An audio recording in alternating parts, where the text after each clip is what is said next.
In our last session, we talked about the function of the refrigeration cycle, to take heat from an area where we don't want it and move it to an area where it's not objectionable to us.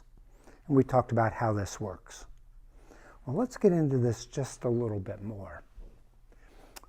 When we look at this slide of the refrigeration cycle, again, it's a very pretty slide, beautiful colors on it. Our marketing people do a great job with that.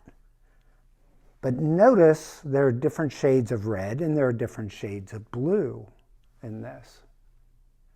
So when we look at this slide, those different shades identify the state that the refrigerant is in. Well, what do we mean by state? We talked about how the coils create a change of state in the refrigerant. That state that we're talking about is either a liquid or a vapor. And so when we see the dark color, the dark red or the dark blue, that's identifying the state of that refrigerant, as is the light red or the light blue.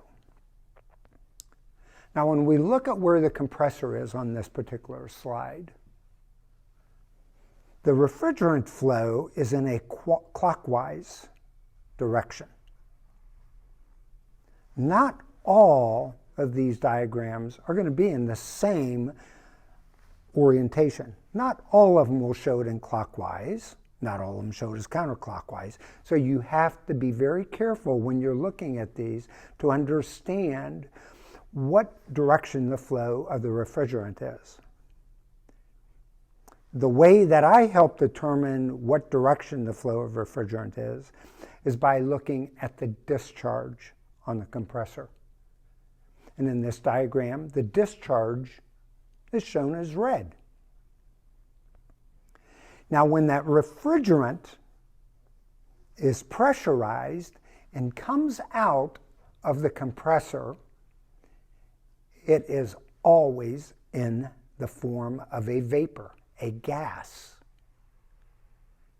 Now, if you look at the refrigerant in this diagram, going through the condensing coil, we can see that that refrigerant going into the coil as a gas changes state and comes out as a liquid. It condenses, just like condensation on a glass of iced tea. I get moisture on the outside of that. It condenses on the outside of that. So now that I see a change of state in that coil, the condensing coil, and it comes out as a liquid. And it's a high pressure liquid. Now when it gets to the TXV or to the capillary, I reduce the pressure of that high pressure liquid, and now I have a low pressure liquid. That liquid then, going through the evaporator, evaporates. So what was a liquid now changes its state to a vapor. And it returns to the compressor as a vapor. And the compressor has to have only vapor going back into it. No liquid refrigerant. Otherwise, I can ruin my compressor.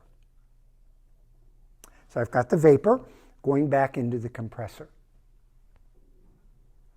There's a line drawn from the compressor to that control element. And if you look, there are some initials, high pressure and low pressure, HP and LP. So if we look at that line, everything on the top part of the line is high pressure. That's considered the high side of the compressor. And everything on the downside of that line is considered the low side of the compressor. So a lot of times we hear high side and low side. That's what we're talking about. Now, to make the condensing coil and to make the evaporator coil more effective, there are fans and blowers that move air across those coils. And moving air across those coils brings more air and moves more air, making that system more efficient by having forced air going over those coils. Now, if we look at this side, we can see where there's a fan and there's a blower. In the case of refrigeration, it may not be a blower. It might be two fans, two axial fans, two fan blades driven by motors.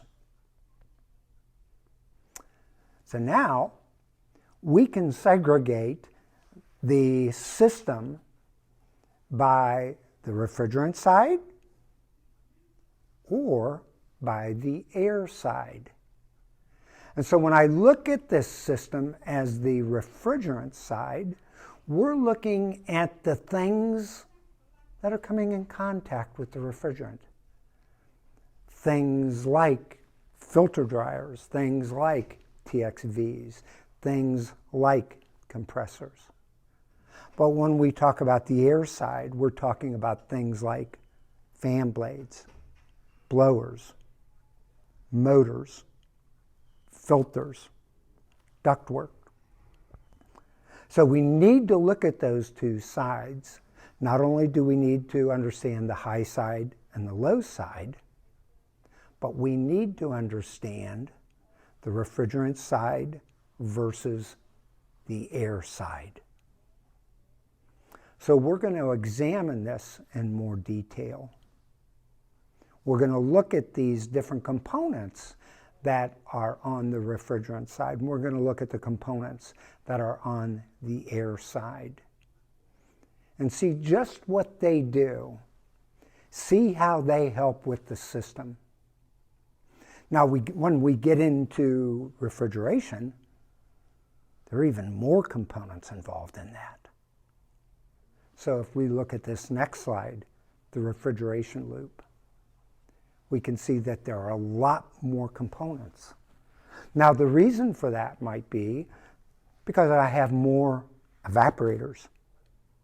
I might have a walk-in cooler. I might have a freezer. I might have a reach-in, a display case, or a refrigerator. And I could have multiple units that use different evaporators. It may use one condensing unit with those different evaporators.